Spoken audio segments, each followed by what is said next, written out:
Thank you guys for joining us. We're here at the First Star Logistics Florida House in Melbourne Beach, Florida. We are here for the Jaguars Bengals game taking place on Monday Night Football. But before we get into all that, because we are going to preview the game and talk about our keys to victory and how we see the game playing out, I just want to talk about the experience that we've had so far, right? It's been a while since I've been here in Florida. But, I've had a great time, whether that be kicking Daniels behind and a little basketball, putting up some shots there, having some fun, walking on the beach, putting my toes in the water. And that's the sand, it. And that's it. That's just the that's toes. All it's been about it. But what has been your experience so far, Daniel? Man, it's been great, man. I mean, we got to get you in the water a little bit more. But it's been great. Listen, this house is amazing. First off, 3 stories. You got a little putt-putt here. You got mini games like basketball, so many different things. I mean, when you guys were shooting your videos out there, me and Ev were just playing catch. So it's been great, man. Weekend just started, so I'm excited for it. What about you, Evan? Oh, man. Hey, hanging out with everybody, just talking sports, watching all the football games and all the college football action on the big screen TVs, man, and just having this beautiful view that we've got behind us and on the balconies. You got the cornhole boards. You got everything you can want out here, man. This is a Midwesterner's dream out here, especially right about now when it's man. gray and cold and rainy up in Cincinnati. For sure. And, it's great for us yesterday, right? Our Alabama Crimson Tide were able to take down Georgia, and then we got the announcement today that we're the 4th seed in the playoffs. So we're pretty pumped up, pretty excited. A Roll Tide, but let's get back to why we're here, guys. The Bengals are taking on the Jacksonville Jaguars tomorrow night, Monday Night Football. And, Jake Browning is getting his 2nd official start as the Bengals quarterback. I would say there was a lot to be desired about the offense that the Bengals put forth. First and foremost, you guys know I was very critical of the lack thereof of a running game, right? Running the ball 8 times with a guy who has no NFL experience is not something that is sustainable. That's not something that can even be successful in this league. So I'm not going to bag on the coaching staff. I'm not going to even bag and talk about how bad they were last week. What are some things that they can do going forward this week that you think the Bengals can do to have some success? Danny, I'm going to start with you. So, first off, let me start it off on the other side of the ball. Myles Murphy. And I'm going to keep saying this. I think this defense has to give the Bengals a chance. And we've seen that even in the past couple of games. You look at the Steelers game. That game isn't as close as if the Bengals defense doesn't allow only 3 points in the first half. So, what I want to see, especially, the reason why I brought up the Myles Murphy point is, the reality is you're probably not going to go out there and win a Super Bowl this year. The number one thing in the NFL, I always stand by this, is you have to win in the trenches. And when you look at the Bengals, especially for long-term success, you got Trey Hendrickson, but you've got to have elite pass rushers outside of the Trey Hendrickson. And the only guy I can really point to that can potentially be that star, is a guy like Myles Murphy. And Myles Murphy is a guy who's he's gotten more snaps, but I still want to see more out of him. So, number one, you need to get a pass rush on guys like Trevor Lawrence, because they've got elite weapons, man. They've got Evan Ingram, Christian Kirk. We'll talk a little bit more. But, man, you've got to get pressure on Trevor Lawrence, because we've seen time and time again, if you can get pressure on Trevor Lawrence, you can have some success. So give me a lot of Myles Murphy snaps, and Trey Hendrickson, let's continue to have a big season. I agree. I definitely think that we have entered the portion of the evaluation stage. Of course, you're still hopeful for a Bengals victory, but you're in the evaluation stage. You want to know what you have for the future. You want to know what you have in a lot of these guys. You alluded to Myles Murphy. Yep. You can allude to even some of the younger passers like Joseph Asai, yep, Zachary Carter. You want to know what you have in these guys. You want to know what you have going into next season as well as going into the offseason, because that's the only way you'll be able to address your needs, right? So, Evan, what are your thoughts? What are some things that you're looking forward to to tomorrow's game? Right.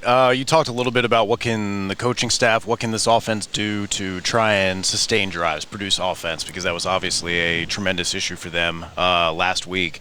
When you look at the Jaguars, man, the defense has been surprisingly good this season. 11th in EPA per play allowed, 7th in success rate allowed in the passing game. They are very good. The one place that they are more susceptible is their 15th in EPA per rush allowed. You are going to have to rely on the run game, like we said, to try and protect Ryan. Jesus, I almost did it. I caught myself that time. Jake Browning, who we said before, you have to take care of the ball. You have to limit the turnover-worthy plays. You can't be when you're looking at how he's done so far, right? Time to throw over 3 seconds. That's more than a half second of what Joe Burrow's done. It's going to have to come out quicker if you're going to protect him. Pressure to sack percentage, 31%, when Joe Burrow is at 19, and we particularly think him as someone who takes a lot of sacks. That's just not going to work. You can build in small things. Look, I can't stress this enough. You are going to have chip help from the running backs and from the tight ends on Josh Allen. And I need to stress this enough, guys. Josh Allen is one of the best pass rushers in the NFL this season.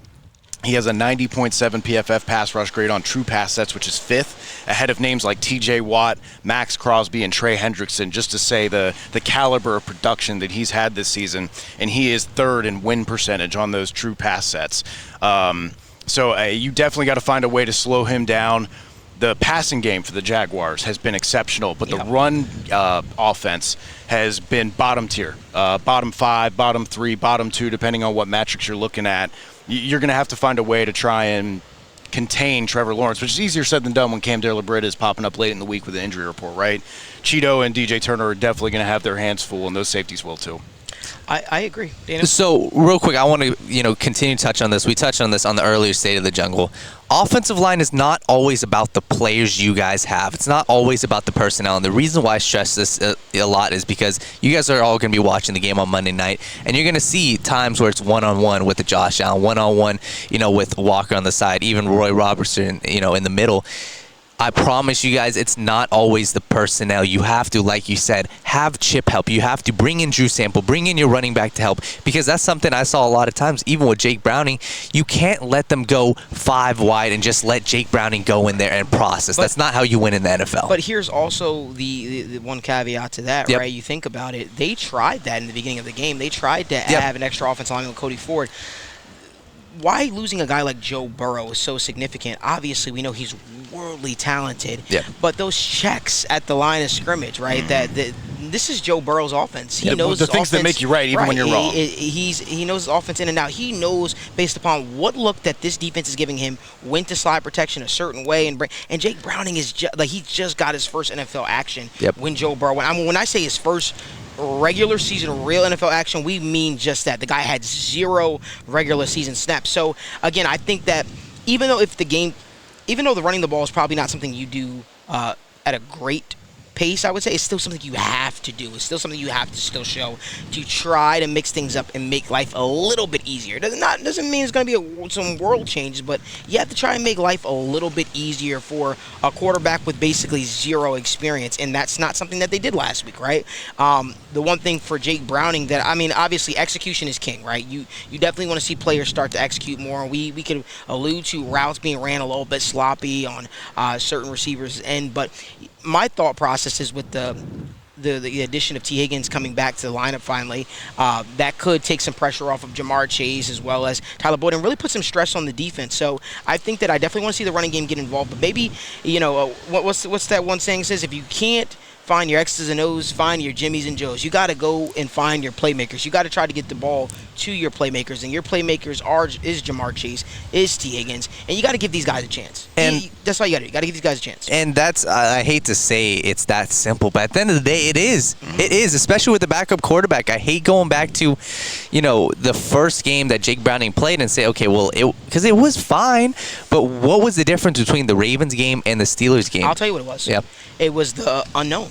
It was the unknown. The Ravens had no time to prepare for him. This is a guy that came in with no experience. The Ravens had no idea. All you saw was pretty much preseason tape from the Vikings and the Bengals game. You had no idea Joe Burrow was going to go out injuring his wrist. So therefore, there was a little bit of unknown. It was, okay, do we play soft coverage on this guy? Do we rush him? What do we do? It's the reason why he was able to get things off of that he typically, honestly speaking, wouldn't have been able to against a vaunted Ravens defense. And I think that's why we saw the Pittsburgh Steelers have a lot of success keeping him in check. It really is the unknown thing. It's almost like a young quarterback coming into the league, and he lights it up for the first couple weeks. Now, C.J. Stroud is defying those odds right now, but that's what happens. Until there's more tape and film out there on you, you're going to have success. You're going to have success in the National Football League. But tomorrow's game, nonetheless, should still be a game that we're all looking at in evaluating the coaching staff, evaluating the young players like Jordan Battle. We want to continue to see the growth from everybody. I think we all can agree. But I think Evan hit it on the nail, right? The Bengals' keys to victory is, obviously trying to run the football, trying to get your playmakers involved. I think that it would behoove them to try to get Jake Browning outside of the pocket, maybe rolling him out a little bit more because he doesn't seem like the most comfortable guy. And those are the things that Joe Burrow doesn't want to do that Jake Browning does, where they say when they want to just run the offense. Yeah. And sure, I completely understand that. From a scheme perspective, you guys had a great film breakdown earlier where you were talking about there are answers out there. Yep. There are guys open. Browning is missing them. Right. And that's not the response. The fault with the offensive staff is not that they don't have answers or good scheme out there. The problem is that when you ask Jake Browning to execute the Joe Burrow offense when he is the super computer processor, it's the same thing as trying to ask Joe Flacco to run the Jalen Hurts offense, right? When you just don't have a skill set that matches up with what you're trying to do. And that brings me to my next point. You have to have the ability to also call the right plays and consistently call them to make life easier for a young quarterback or a quarterback with no experience. And that's not something that this coaching staff did last week, right? You have to. I'm not looking at Jake. I'll be honest, I'm not looking at a guy who's been a practice squad lifer. I'm looking at the coaching staff a little bit here, and I'm saying it is in your best interest to try to alleviate some of that pressure off of him, hand the ball off, take some air out of the football, let the offensive line get accustomed to the game. It takes also Frank Pollock and Zach Taylor working together, scheming up something that also makes sense for a guy, because if not, you're going to get this guy hurt. So that's just my thoughts. What else you want to add, Dan, before we get out of here? So I think I'm literally going to write this down on a checklist of things that I want to see. I want to see them incorporate the screen game. Please, guys. Like, it worked both times, even though it was late in game. I want to see them incorporate the screen game. I want to see them put the receiver, Jamar Chase, specifically in motion and put him in the slot. I want to see a wide receiver, giving them an end around. We saw it work with the 49ers game. You've got to create some sort of illusion. You've got to do something to help Jake Browning in this offense. So like I said, screen game, put Jamar in motion, give me an end around, and give us some different looks. And for Jake Browning, I want to see at least a couple. Give T. Higgins a chance. Give Jamar Chase a chance. I want to see at least a couple 50-50 balls. Give them a chance.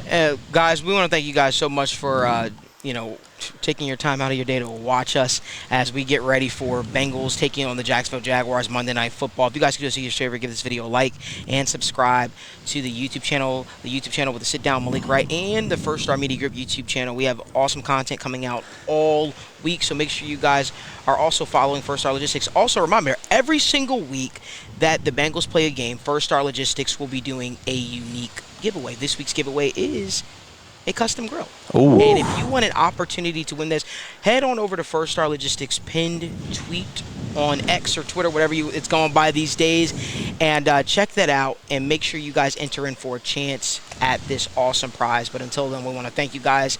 Hoo day.